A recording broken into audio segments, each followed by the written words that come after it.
নাও ঈশান, খাবার খাও। ওয়াও, মটর পনির, হালুয়া, পুরি। আজ তোমার দাদির বাৎসরিক। তোমার দাদি তো এগুলো খুব পছন্দ করতো, কিন্তু দাদি তো বেঁচে নেই। আজকে তো ওনার বাৎসরিক, এইসব ওনার কাছে পৌঁছে যাবে আর আমাদের পুণ্য হবে। দাদি বেঁচে থাকতে তো দাদিকে এইসব দিতে না, বাসি তরকারি দিতে। মনে পড়ে? ঈশান বেটা, রান্নাঘর থেকে তো মটর পনিরের গন্ধ আসছে। মা তো আজকে মটর পনির বানিয়েছে। তোমাকে দেয়নি? আমাকে তো রাতের বাসি সবজি দিয়েছে। গিয়ে আমার জন্য একটু নিয়ে এতো। এই নাও দাদি। তুমি জানো না তোমার পাপা এখনো খায়নি? সবটা এনে তোমার দাদিকে দিলে? খেয়ে নিবে উনি ওগুলো দিয়েই। তাহলে এখন করে কি লাভ? আর পাপা, তুমি যদি আগেই মাকে বোঝাতে, তাহলে দাদি এইসব বেঁচে থাকতেই খেত।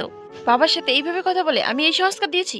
সংস্কার দিতে হয় না, বাচ্চারা বাড়িতে যেটা দেখে সেটাই শিখে। তুমি আমাকে কি শিখাচ্ছ? জিন্দে কো তার পায় না আর মুর্দে কো খিলানা। আমি বড় হয়ে যখন তোমাদের সাথে ওইরকম করবো তখন বুঝবে।